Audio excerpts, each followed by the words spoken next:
Teresa, pull the door shut, please. Shut the door in my office. All right, here they come. Already 2 trucks have pulled up out here. Ugh.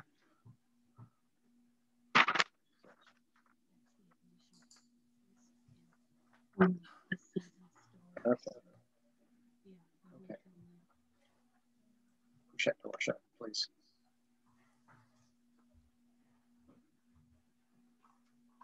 Just a moment while we get everyone connected here. Just need a moment to connect to audio. Sure.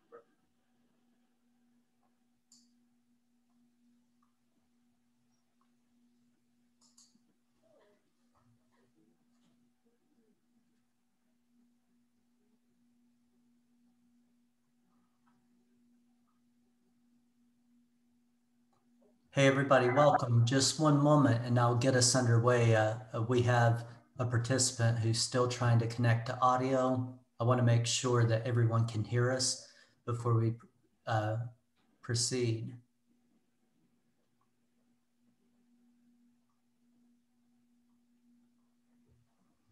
All right, I think that's everything. Sue, if anyone else comes, please just admit them. Well, good afternoon, everyone, and welcome to Zoom Time Knowledge. Many of you have joined us before, but you know that this is a free public presentation series hosted by the James Madison University Lifelong Learning Institute. Today, we're happy to have with us our special guest presenter, Bob Wease. Coach Wease played collegiate baseball and football at Shenandoah University before transferring to JMU, where he played for Coach Brad Braddock. Wease was inducted into the Rockingham County Baseball League Hall of Fame, class of 2013. In 2016, he was also part of the inaugural class of players inducted into the Valley Baseball League Hall of Fame. Since 1990, he and his wife, Teresa, have worked tirelessly to build the Harrisonburg Turks into a first-class baseball organization that fans of all ages can enjoy. Bob, thank you for joining us today. I know before we got everyone connected, you mentioned that you're feeling a little under the weather today. So I appreciate you going ahead with our plans for this presentation. It's very timely considering last week marked the start of the Major League Baseball season, which is now underway, beautiful springtime weather. So a perfect time to talk baseball. And because of just not feeling your best today, we've changed the format from what people can expect. It's going to be a little more give and take. I have a number of questions I'm going to ask you, a sort of a one-on-one interview. And after that, we're going to open up the microphones for all of our friends to ask any other questions that I haven't already posed to you. But to get things going, you know, I mentioned that in the invitation, the description of today's event, that 2021 is going to mark your 31st year as president and general manager of the Harrisonburg Turks. Tell us a little more about your love of baseball and where it all started. Well, I think my love of baseball started when I was 12, 13 years old. My brother and I, we lived on a farm. He's 3 years older than I am. And what we used to do is we would go out in the field and we would have beer caps and Coca-Cola caps, and we had a broom handle, and we would play strikeout.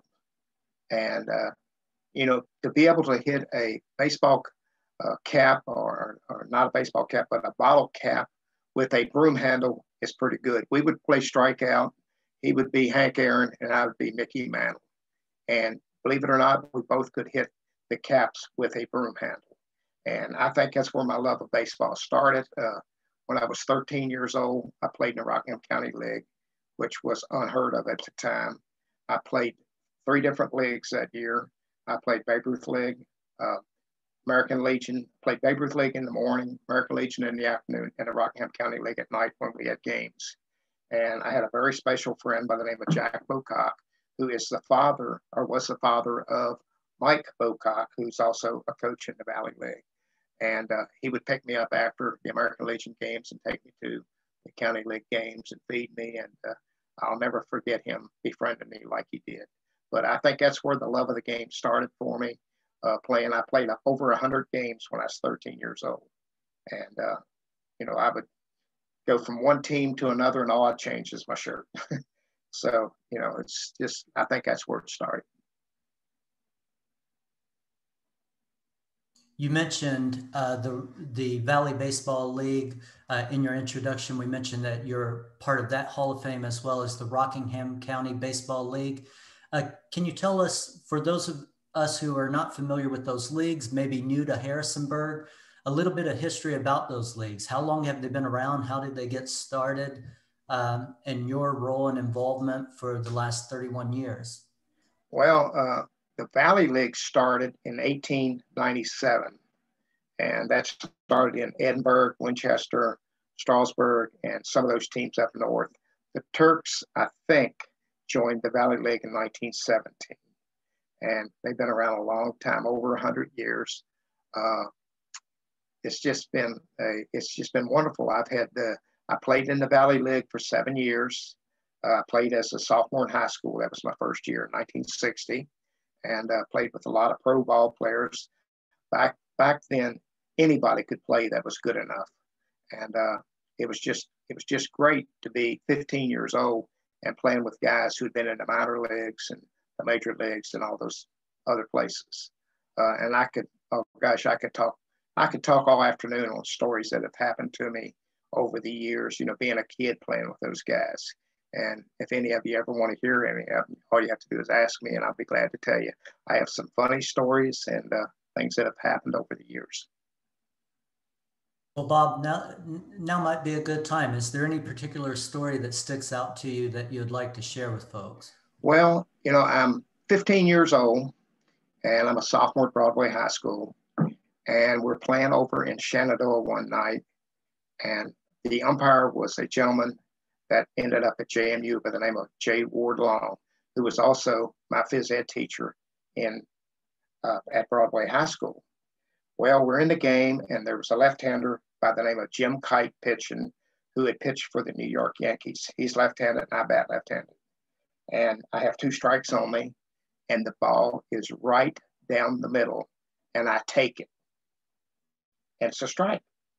But I see the catcher throw the ball back out to the pitcher, and I look over the catcher's head, and Mr. Long, bless his soul, he winks at me. He doesn't call it a strike, he calls it a ball. So the next day I walk into PE, and he's up at the blackboard, and he turns around, and he looks at me, and he says, "Bobby." And I look at him, he says, "You got to swing if it's down the middle." And that was one of the things that happened that I thought was great, and I never forgot that. But I've had a lot of good things happen, in the Valley League, playing in the Valley League, the County League, and so forth. I played in the County League till I was 15, and then I went to the Valley League, and I played for a few years. I broke my leg, which set me back some.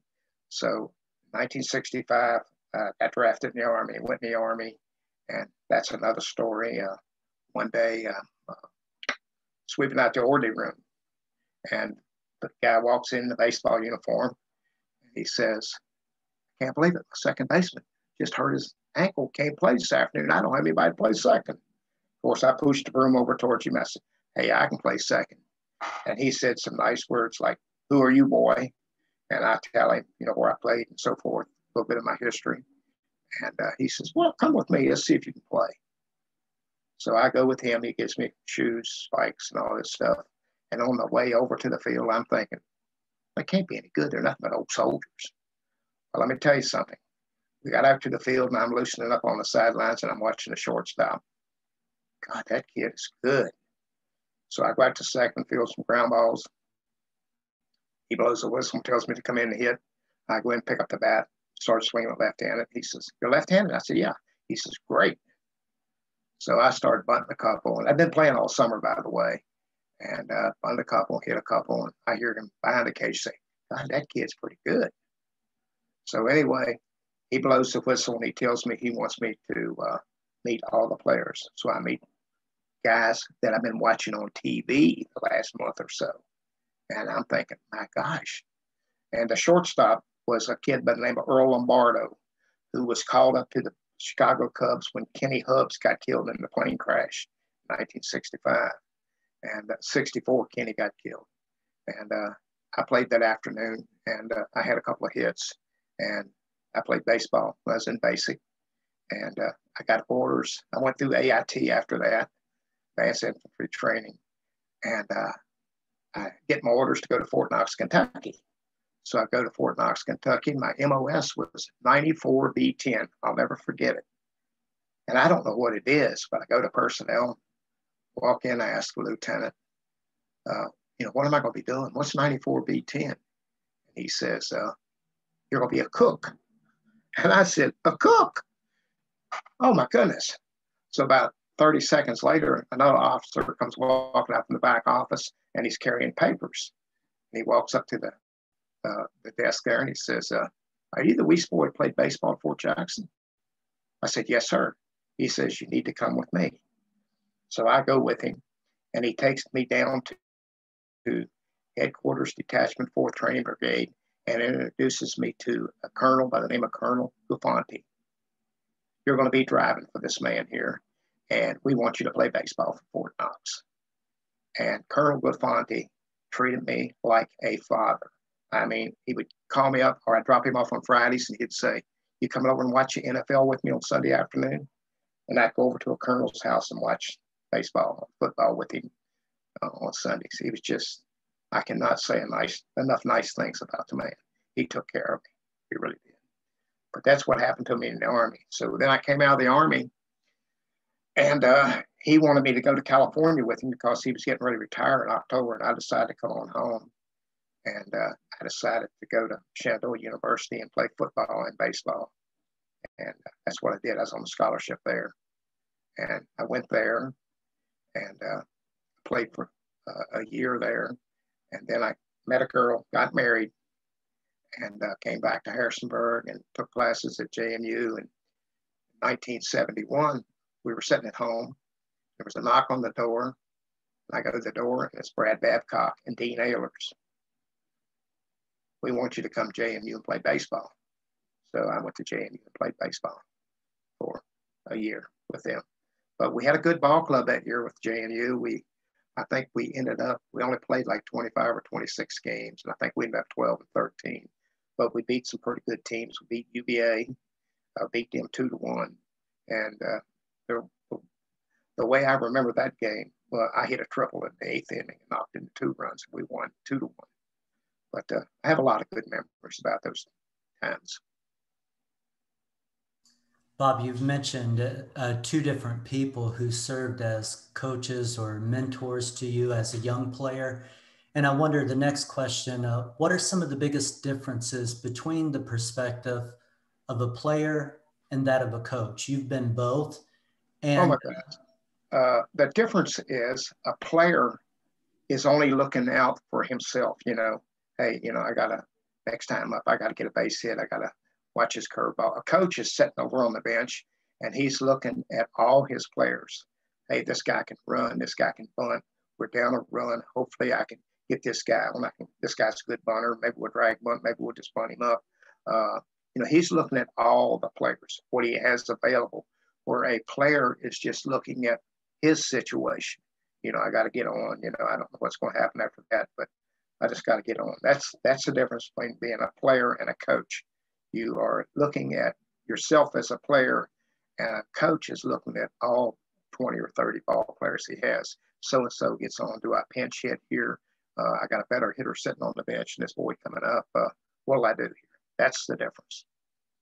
Well, it sounds like from the perspective of a coach, you would have developed a greater understanding, maybe appreciation of the game. Is that true? Oh, yeah. I tell you, I've had players, and I won't mention his name, but I had a major league pitcher who came out. Well, he wasn't a major league pitcher at the time, but he was in college, and he came out to pitch and started the first night, didn't get out of the first inning, scored 6 or 7 runs off of him. So anyway, he goes in, and you can tell he's upset. He throws his glove. He says a couple of nice words. So I tell all the coaches, we're going to hold him back until we get a lead one night. We'll put him back in there so he can get his confidence. Well, about a week later, we put him back in there. Same thing happens. he gets shelled. So he goes into the dugout, he's almost crying. I go over to put my arm around him and I say, hey, listen, let me tell you something about this game. You're not going to be perfect every time you go out. You're going out again and you're going to be fine. The next game is the first game the rest of your life. If you want to play this game, your better players overcome situations like that. They know that they're going to be better. So we put him back out there. He did well. And 3 years later, he's pitching in the big leagues. That's just the way it goes.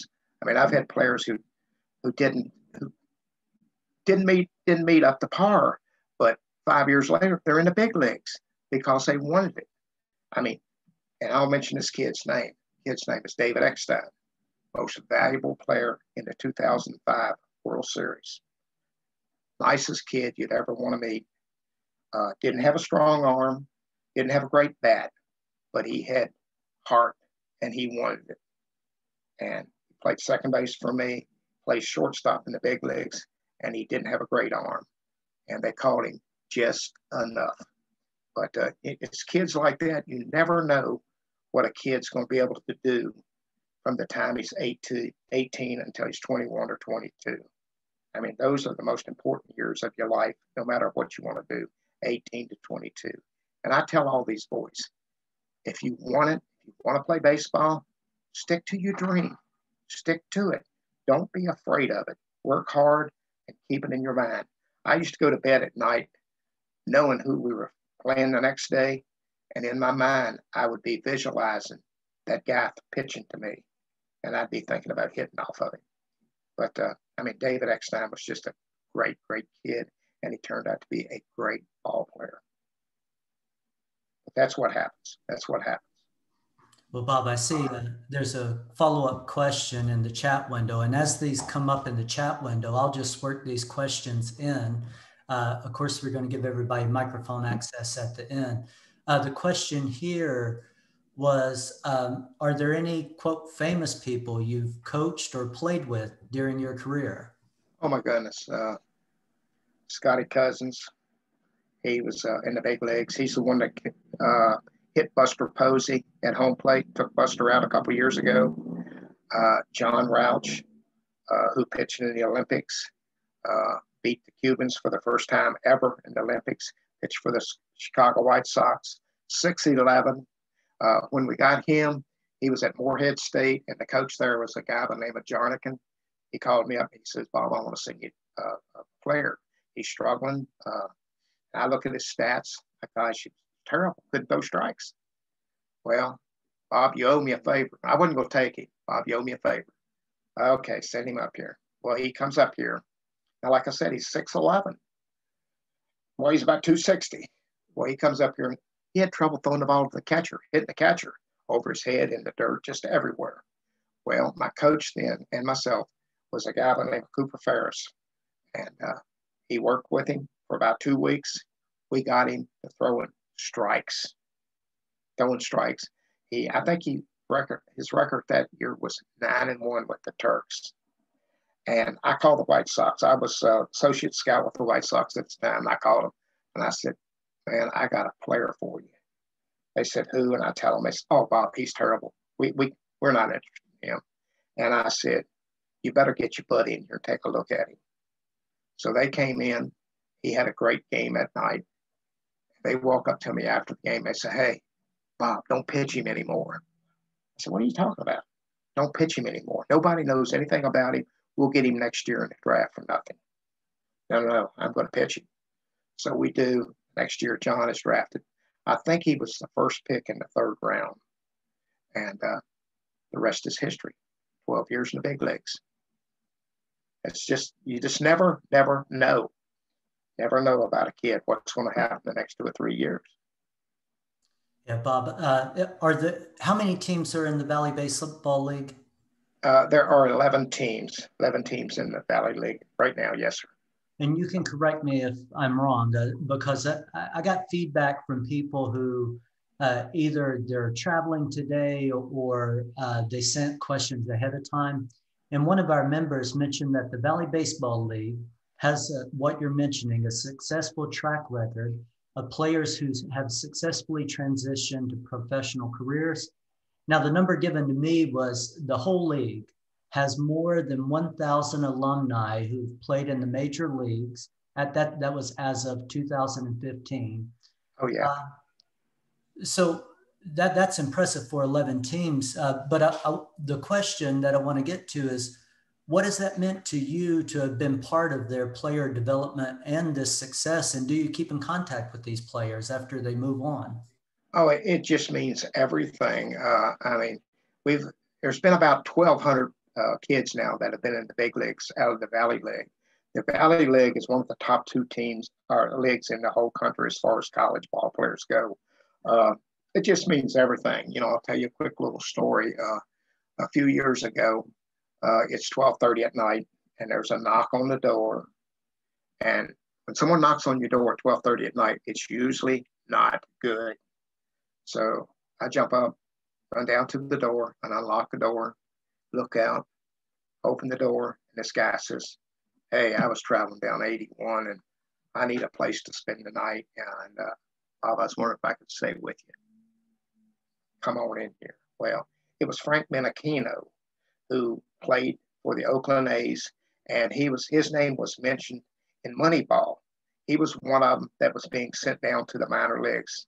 And Frankie, can I come in and stay? Well, sure, you can stay. Come on in here. Well, we didn't go to bed till about 4 o'clock in the morning, sitting up talking about everything. And one thing Frankie did, he went to Alabama. And this is a good story. So I walk around the stadium, first base in the old stadium, and I hear this. What? I look down towards the batting cage, and there's 2 turkeys tied up in the batting cage. Guys, what are we doing? Hey, Bob, we got these. We caught these 2 turkeys. We're gonna have them as mascots. What? Who's gonna take care of them? Oh, we're gonna take care of them. Well, you know what they did to the bullpen all summer. But Frankie said, "Bob, I had an awful time catching those turkeys." He says, "But we're gonna keep them all summer as mascots," and they did. And it was fun just being around those guys.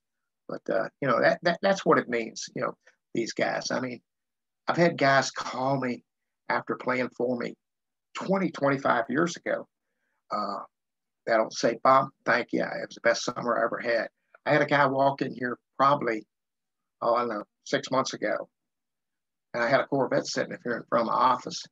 And he walks in and he says, "Hey," he says, "I'll give you 5,000 for that Corvette." "Oh, what are you asking for the Corvette?" I said, $89.95. He says, "Hey, I'll give you 5,000 for it." I said, "No, I can't do that. Can't do that." And he says, "Well, here's one of my cards. If you change your mind, let me know." And he starts walking out, and he got all the way to his car. And I look at the card. My God, he played for me in 1990. And I couldn't believe it. I couldn't believe it. I jumped up, ran out there and said, "Hey, I didn't recognize you. Come in here." So we came in, sat down, went to lunch, and talked about old times. But the Turks, we've had a lot of great people. Brian O'Connor at the University of Virginia played for me. He's the head coach there. He was here in 1990. Tom Walter at Wake Forest played for me, 1990. Kevin O'Sullivan at the University of Florida played for me, 1990. Andy Checketts at California Santa Barbara, 1994, played for me. Edwin Thompson, who's now at Georgetown, played for me. I mean, it just goes on and on and on with coaches and meeting young kids who have been successful in baseball. And baseball players, I mean, Mike Hubbard, John Zuber. I sit here and look at the wall, and oh gosh, Juan Pierre and Mo Vaughn and David Eckstein. It just goes on. Mark Wasikowski, who's the head coach now in Oregon, it's just unbelievable. Billy Sample, who played at JMU, played in the big leagues for 15 or 20 years. He came by about 6 months ago, bought a car off of me. It's just the little things like that that mean so much. I mean, when you haven't seen these guys for 15 or 20 years and they make contact and they call you, say, "Hey, I'm just calling to say hello, Bob. I was thinking about you." It means everything, everything. Yeah, Bob, there in your office today, hopefully people can see, I can see you're surrounded by team photos, and how quickly you can recall those names from decades. It's just, And it's like there was no hesitation with listing some of those names. And I think I saw you looking around. I imagine your other 3 walls have much of the same of what we see behind you. oh, well, if you think this office is bad, you ought to come to my house and take a look at my house. I mean, it's just unbelievable stuff that I have, you know, from these guys and from guys that I've known that have gone on to the big leagues. It's just unbelievable. I've had a great life. God's blessed me. You know, I'm 77 years old. I still throw BP. I still hit fungos. Every now and then I'll jump in the cage and take a couple swings, and it's just wonderful. And I thank God for every minute of my life. Got a great wife, and of course I couldn't run the Turks without her. She does all the legwork and, you know, all the paperwork and everything. And it's just wonderful. We've had a great life together, and she loves the Turks also. Yeah, I noticed in your bio that was sent to us, and it may be something that didn't get into the materials. So I want everyone to know that the bio we received said Bob and Teresa have been part of the local community for 44 years, and both of them have invested in building the Turks as a first-class organization. So I'm glad that you share that recognition today. Thank you.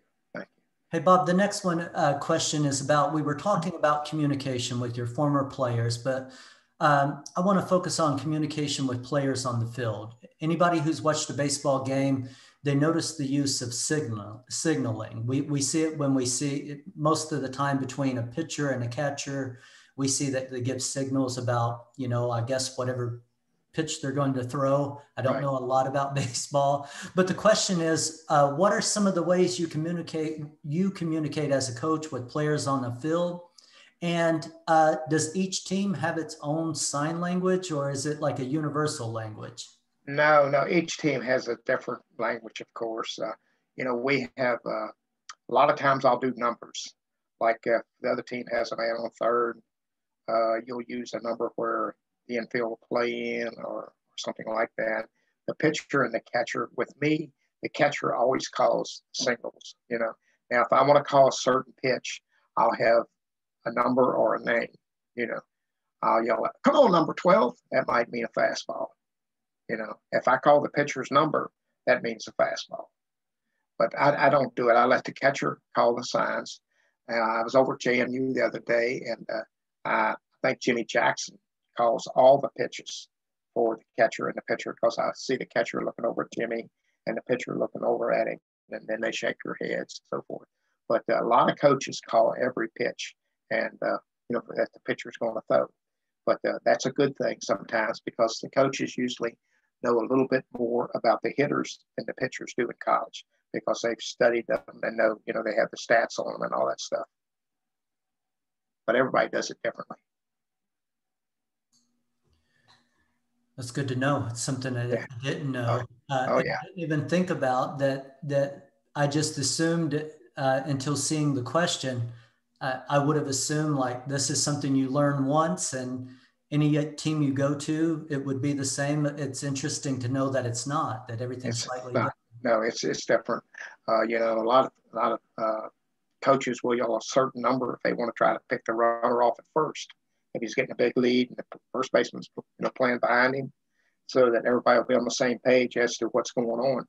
Or the second baseman will know to back up the throw in case it's a bad throw, where the other player cannot advance to second. I mean, it's just the baseball game is probably the hardest game in the world to play.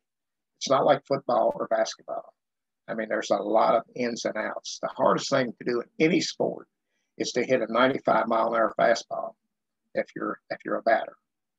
I mean, that's tough. It really is. The next question, again, we've recognized, for anyone who joined us after the introduction, we recognized early on that you've been in the game a long time. You likely understand certainly more than the average fan, but more than most players and coaches. Do you have any, the question is, do you have any insider information or just tips or trivia to offer that the average fan might be surprised to know? Something that maybe is not generally known about the game, or locally not generally known about the league? Well, a lot of times coaches will gamble. You know, you got a 3-0 count on the batter. The fans might say, well, why did that guy swing at the ball? You know, why did he do this? Why did he do this? Well, I'll tell you a story that happened with us in the Valley League. I can't remember the exact year, but it was a kid by the name of Ryan Sittire from the University of San Francisco. We're in a playoff game, and we have a man on third and first. And it's a playoff game, and Ryan's batting, and the other team is beating us by 2 runs. And the count on Ryan goes to 3 balls and no strikes. And I'm coaching third, and I call timeout. And I walk down the line. Ryan meets me halfway. And I said, Ryan, now listen to me and listen very carefully. This is what I want you to do. They are not going to want to walk you because that puts the tying run on second. So this is what the pitcher's going to do. He's going to throw you a fastball down the middle of the plate, and Ryan's a left-hand hitter. And what I want you to do is I want you to swing. I want you to come out of your shoes, and I want you to hit it halfway up that pole in right center field. He says, Coach, you want me to swing?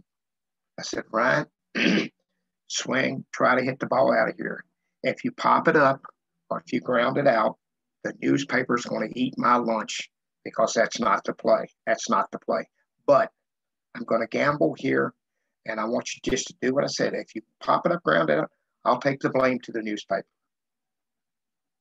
Okay, Coach, you sure? I said, yep, come out of your shoes, hit it halfway up at pole right field. Well, the pitcher winds up, he throws the ball, and Ryan hits it halfway up the pole in right center field.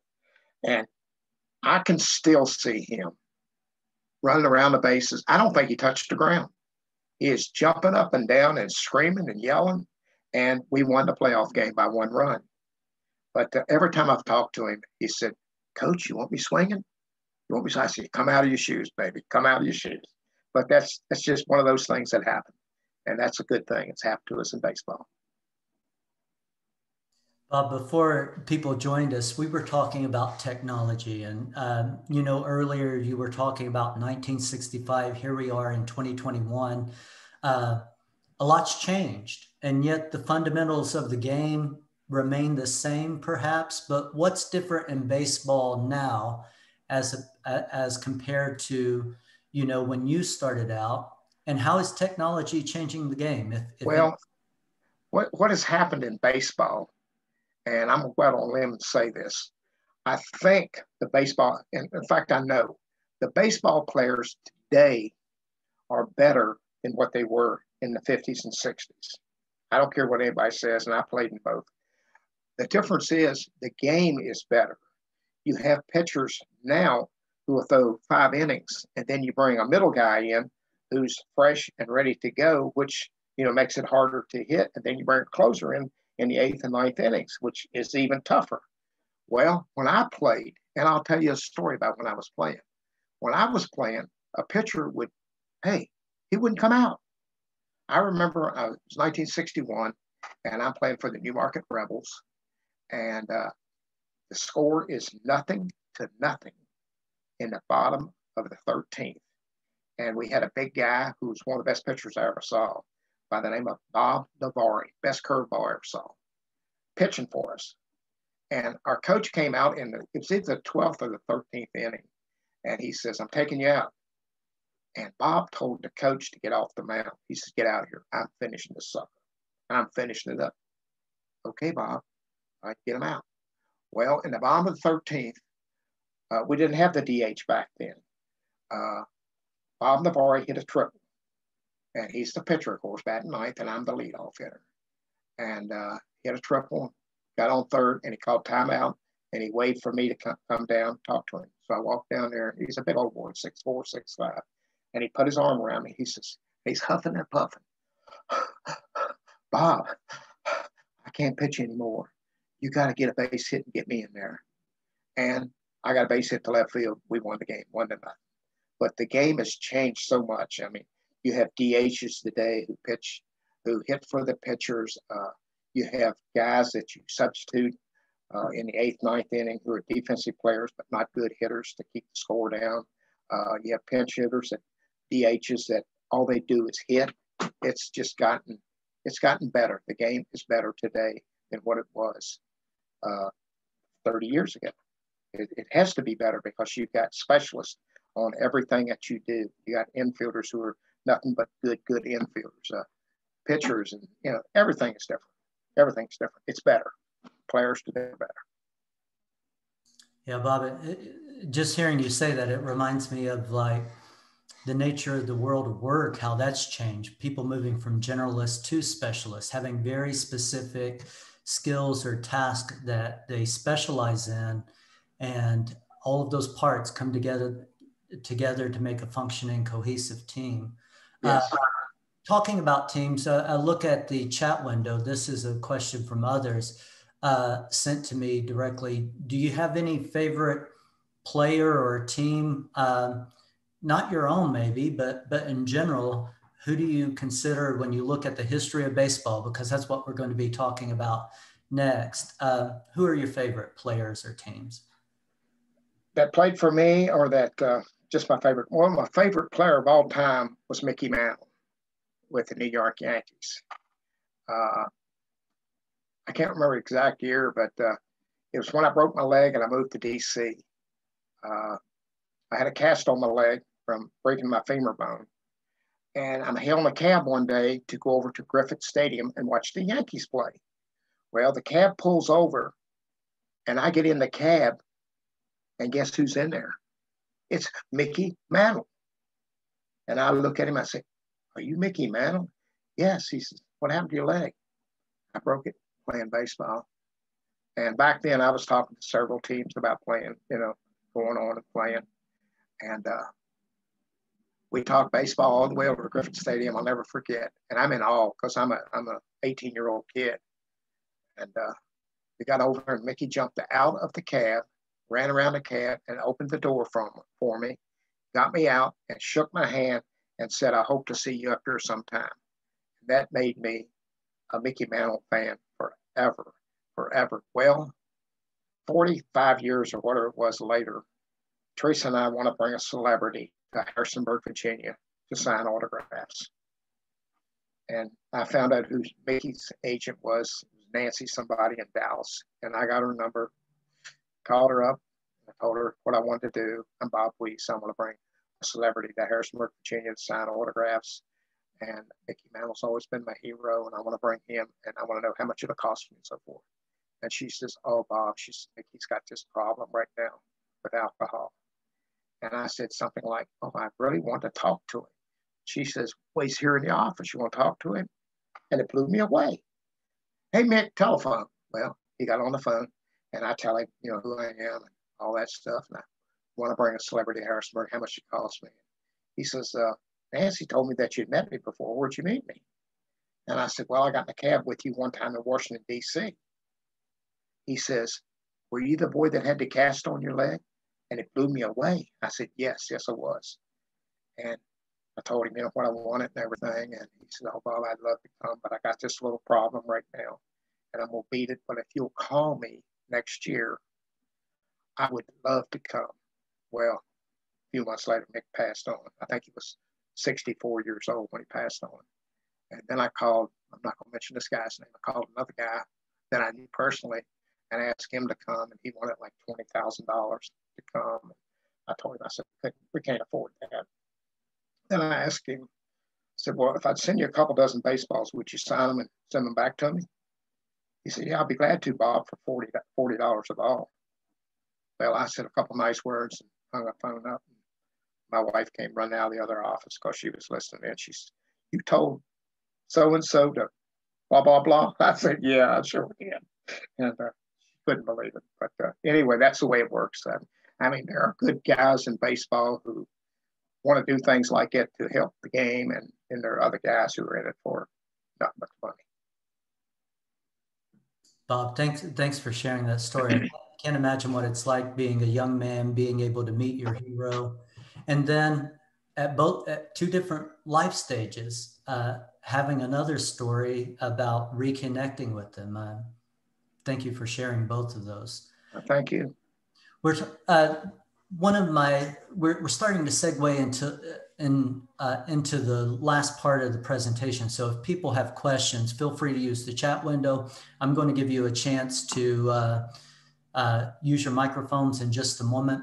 But Bob, in preparing for this presentation, I admit I had to learn about baseball. I mean, I've seen the sport. My brothers played like baseball. I didn't, but I remember going to the games early on. Little League is a big community event, local businesses sponsoring teams, people who we would see out. We knew who the coaches were. They were really instrumental, at least in my siblings' lives, but I knew who they were as community members. And this question is a little different. It recognizes the long history of that baseball has in America. I think in our research or our preparation today, I saw that it was introduced before the Civil War. It was the first professional sport, apparently in the United States. And of course, it's often referred to as our national pastime. Why do you think that people are so enamored with the sport and that it's had such a lasting legacy, particularly in the United States? Well, again, I go back to, I think it's the most competitive sport. Well, all sports are competitive, but again, I think that people realize that it's the hardest thing to do is to hit that baseball 95 miles an hour. And there are 9 boys out there, or 9 whatever out there playing. And I think people come, you sit outside, you have a hot dog, you have a drink, you talk to the people around you. It's just great. It's great for the community. You go to a baseball game, you see people that you know, you chit chat with them during the game, you talk about the game, and you sit there and say, well, why'd Bob Wease do that? You know, it's just a great thing. It's a great thing. To me, it's the best sport going, and it's the hardest sport to play. I mean, like I say, when you walk up to that plate and got a pitcher out there throwing 95, maybe 98 miles an hour, it's hard to compete. It really is. Bob, as a follow-up, we've heard a phrase for the love of the game, and that's something we used in promoting this session. Going to you personally, what do you personally love or most enjoy about the game of baseball? Well, I love the players. I love the relationships that you have with the players. Like I say, a kid comes here when he's 18 to 22 years old, and he plays baseball for you, whether he has a good season, bad season, or whatever. And 20 years later, you meet him and you talk to him. But it's just the love of the players. It's the love of the community. I mean, Harrisonburg has been so good to me. I mean, I have a lot of people who buy banners, donate money. It's just unbelievable. The other day, for example, I go to the mailbox and there's a letter there. And I look at the name on the outside of it. I don't know this guy from Adam. I open up the envelope. Guess what's in there? It's a $5,000 check donation from someone in Winchester, Virginia, that says he likes the way Bob Wease does things, and he's a Winchester fan. And it blew me away. I came in here and showed my wife, Teresa, and to be humble, I started crying. To think that a person cared that much about someone that you didn't even know. And after I saw a picture of the gentleman, I knew who he was, because when we were in Winchester, I'd always be hitting fungos and all that good stuff. And I'd be talking to him, you know, hey, y'all take it easy on me tonight. I need to win this game. Tell your coach, take it easy on me, you know, kidding with him. And for him to do that for me, it just shows me that people do care about other people. And that's part of being for the love of the game. It's just unbelievable. And of course, my wife and I, as soon as the weather changes, it stays warm, we're getting in the car and we're going to Winchester. We're going to knock on the old gentleman's house and we're going to go in, take him out to dinner and thank him from the bottom of our hearts for what he's done. But that's what baseball's about. It's about caring for each other and making relationships that last a lifetime, not just during the season, but a lifetime. I mean, I got guys who are policemen in Detroit, policemen in Florida, guys who are in baseball, guys who are just average guys working, making, having a family. And you get pictures. Hey, Bob, guess what? I have a son. Just had a baby. It means a whole lot just hearing from the folks.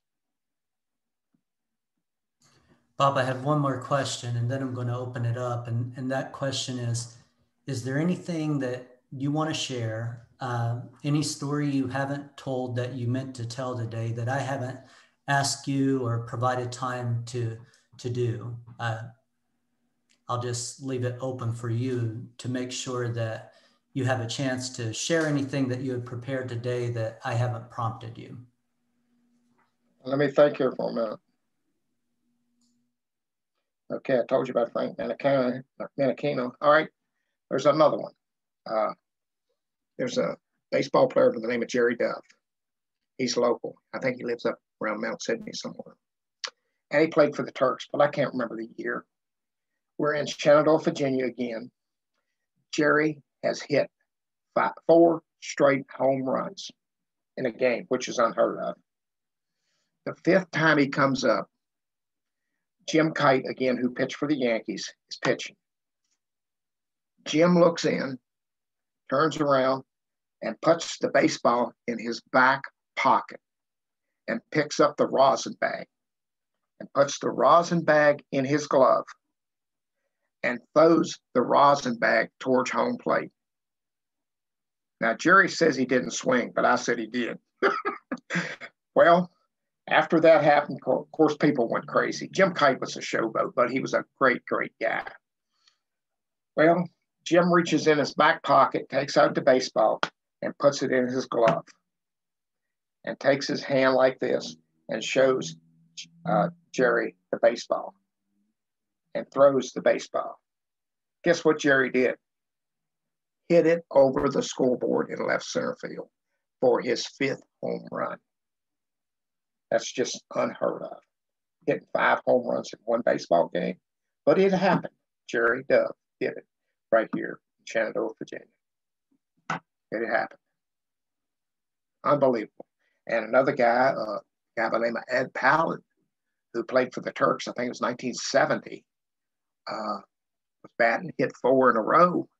And the 5th time, they were intentionally walking him, and they threw it close to home plate, and he reached out and hit it, and it almost went over the right field wall. It just went 5 or 6 feet of going out for his 5th home run. But those are 2 of the things that I remember about the game, guys that have done something like that. Another guy I want to mention was a guy by the name of John Radosovich. John Radosovich was a left-handed pitcher out of West Virginia University. In 1963, I'm pretty sure it was, he won 16 games for the Harrisonburg Turks. He went, I think it was 16-1, which is unheard of. John signed with the Dodgers and was tabbed the next Sandy Koufax at one time. Well, and John used to be my neighbor. John is in the weight room one day, and I don't know if he was showing off or what he was doing, but they were lifting weights, and he picked up some weights that were pretty heavy, and something popped in his left arm, and he was through in baseball. Couldn't throw the baseball 75 miles an hour after that, and never pitched in the big leagues, but he was one of the best pitchers I've ever seen. But that's what happens. So that's why you got to protect yourself if you're a good athlete. You got to watch everything you do. You can't be going to parties and getting drunk, and can't do drugs. You just can't do none of that stuff. There's a kid right now at JMU by the name of Chase DeLauder. He's one of the best athletes I've seen in a long time. He's got a great future if he continues to work hard. I have a question. Yes, ma'am. So I've been playing baseball since I was 8 years old. And I played baseball good as the boys when I was a little girl. And I could never play baseball because I was a little girl. So it was very disappointing. But anyways, as a lot, baseball players tend to be very superstitious, probably more superstitious than the average athlete. They have their special underwear and their special socks and their special, like movements they make. How does that history of superstition arise in baseball? Because it's all of them are like that. Even like little leaguers are like that. I'm sorry, but I can hardly understand you. Ask me again.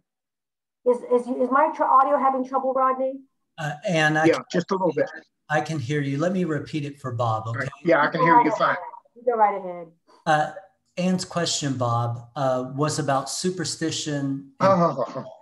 Okay. Said that players as a whole, they seem more superstitious than any other sport. They are. I was very superstitious.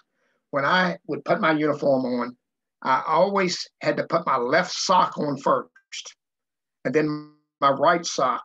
I mean, it was crazy. If I messed up and put my right sock on, I knew I wasn't going to have a good day. But all baseball players are superstitious. A lot of them have a certain place they got to lay their glove. They got a certain place they got to put their bat. Certain things they've got to eat before the game. It's crazy. Superstitions are crazy in baseball. It's just, you're right. It's a very superstitious game. It's just getting your mindset right. Hey, I put my left sock on right there. I'm going to have a great day. It's kind of psychological, because I think after a while, it has its own downfall if you don't do things according to your ritual. Repeat that, Rodney, will you? Yeah, Anne was saying that there's a psychological element, and it can affect player performance if you don't repeat that ritual. And, this is a great, I'm glad Anne mentions this, because we see in the media, like the popular stories about the rituals among fan bases too, making sure that they follow routines and rituals to not jinx the team. Yeah, that's right. That's exactly right. Can you hear me better now, Bob? A little better, yes. Well, I've been superstitious too, and I have certain things. For example, I never let anybody else touch my glove. It's like, do not touch. Oh, yeah. Oh, God. Don't pick up my glove, please. Please don't touch my glove. Yeah, I've been there. Yeah. Oh, yes. Nobody wants you touching their glove in baseball.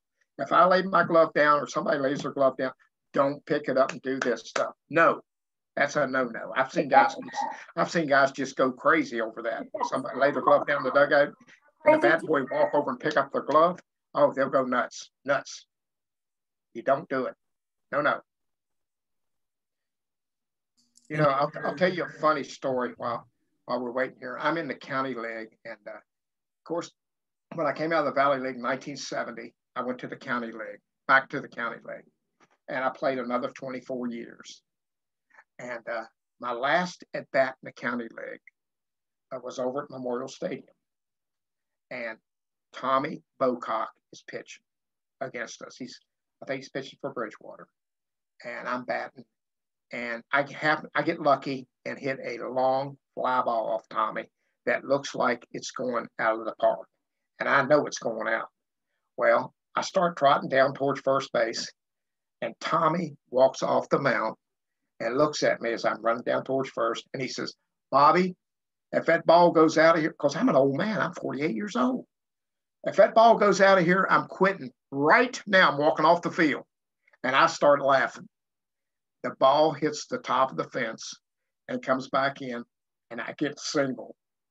And every time I see him, I said, "Oh, I should have hit it just a little bit farther." But that happened. I lasted that in the county league. And another funny thing that happened, I don't know if any of y'all remember Carl Shofska, who was the president of the Rockingham County League for a number of years. Well, when I was 13, played the county league at 13, well, I ended up buying his house and off his daughter after Carl passed on. And I'm looking through the house. We go downstairs in the basement. Guess what's hanging on the wall? It's my baseball uniform when I was 13 years old. And I asked her if I could have it, and she gave it to me. Carl kept that all those years. It's just unbelievable. I got a question here from Bud. I'm going to ask you to unmute. Let's get you unmuted first. Just one moment, Bob. Sure. Okay, Bob. This is Bud Dershel. As a biased person, as a former pitcher, I was trying to get you to maybe tell some people how the pitches have changed over the years, how it used to be a fastball, curveball, and changeup. Then we came to a slider, a splitter, and a cutter. And just how some of those pitches are maybe thrown. If you could just demonstrate with your hand to show how these pitches are thrown, or tell about what this has done to the game. Mariano Rivera is so famous with the cutter, for example. That's a story in itself.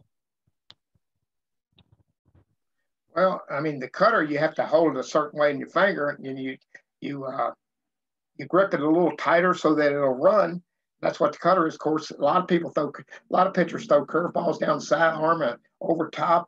It's just knuckleballs. I mean, just all kinds of stuff. You hold a knuckleball like that, and change up. You put it in the back of your hand so it won't go as fast. It's just a lot of things that the pitchers do today that they're comfortable with when they throw the ball. It's just unbelievable, the pitches that have developed. When I was coming along, it was mostly a fastball, a curve, and a changeup. And every now and then you'd see somebody hit through a knuckleball, which was the hardest pitch in the world to hit, especially after looking at a fastball coming 90 miles an hour and then see a knuckleball coming 70. You'd get out in front of it, miss it, or ground it out, or pop it up, or something. But you're right. Everybody gripped the ball different. A lot of guys who had big hands to throw a changeup, they would put the ball back in their hand just a little bit and go through the same motion, and it'd be a changeup, taking 8-10 miles an hour off their fastball. Bob, there's a question, and I know this is something, I'm glad the question's posed because we talked about this. With COVID-19, the pandemic continuing, how is that going to affect your season, and when does the Turks season start this year? Well, we start June the 5th, and we play a doubleheader with Newmarket at Memorial Stadium. We are off the first night. What we have done in the Valley League is we have a lot of doubleheaders to cut down on the travel, and so that we can get most of the games in. Right now, we are scheduled to have a full season, which I hopefully do. But you never know what the governor's going to do or say and make you do.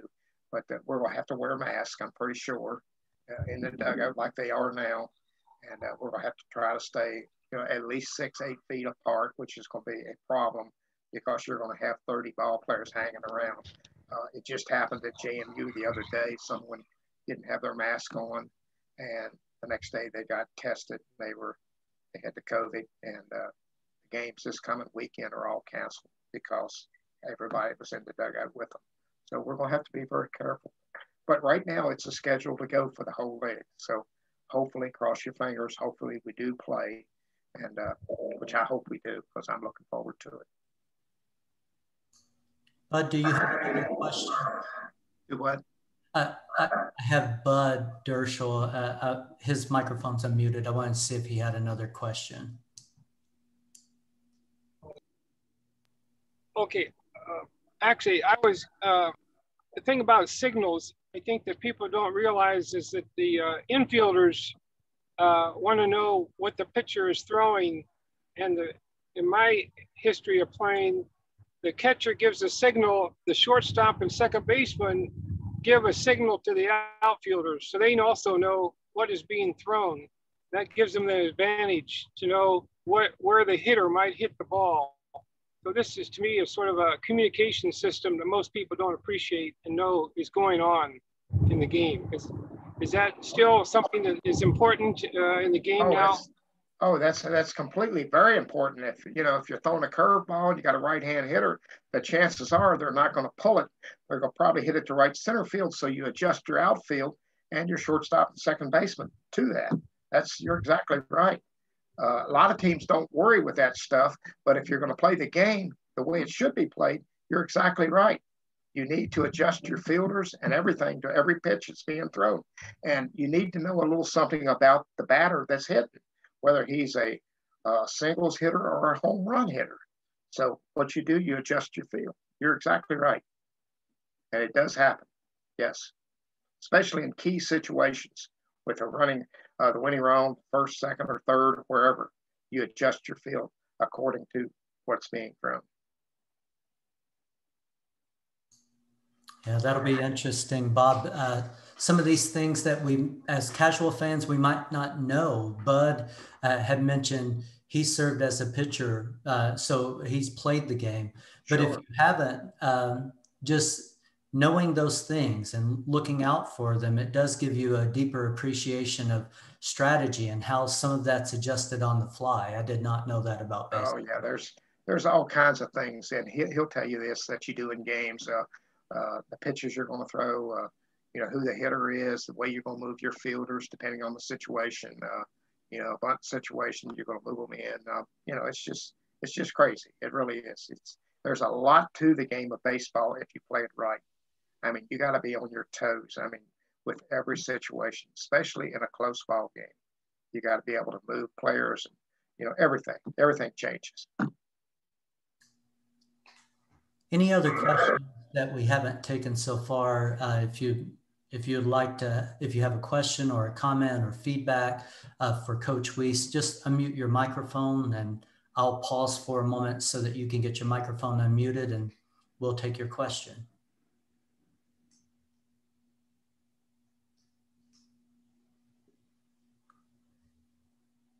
Well, Bob, hearing none, I want to thank you for your time. We're just after 1 o'clock. I know we were scheduled, we could go as long as 1:15. And I said, hey, I hope we wrap up early considering that you weren't feeling your best. But once I could tell you love this game because once you get started, all that energy just returns to you. And I saw in your bio that you are nearing 500 wins as coach of the Turks. So I hope this coming season that you're able to play, that you cross that threshold. And thank you for everything you do to build community in and around Harrisonburg. Well, I want to thank the people of Harrisonburg for supporting me like they have the last 31 years, because I tell you, without the people in Harrisonburg, there is no way we could have baseball in Harrisonburg, because, it takes so much money to do this. We put the boys in apartments. We ride on a nice bus. I feed them at the wood grill. I mean, it's just unbelievable, the expenses that we pay to do this. But it's not about Bob Wease and the money. It's about the people of Harrisonburg having a place to go and watch the baseball games. It's just, I cannot say enough nice things about the people of Harrisonburg, how they've supported me over the years, not only as a player, but as a coach and the owner of the Harrisonburg Turks. I thank everybody for everything they do. I mean, it's just unbelievable. And I thank you. I thank God for, I'm 77 years old, and I thank God for my health. My health has been great. I still throw BP. I still do it all. Hit fungos. I do it all, and I enjoy the people, and I enjoy the players that come in here, because we're making contacts that's going to last a lifetime. And I thank God for everything. Bob, I can't think of a better way to end than that expression of gratitude. And I want to tell everyone who's joining us, thank you for joining us. Hope you make the most of this beautiful weather. And Bob, thank you again for volunteering your time and talking baseball with us today. Well, I appreciate that. And I think I pray to God that I wasn't boring to the people who are listening in. Thank you very much. And thank you all for the questions. And I hope to see you all at the ball games. And if there's ever anything I can do for anybody, regardless, please let me know and I'll be there for you. Thank you again. All right. Have a great day. Thank you.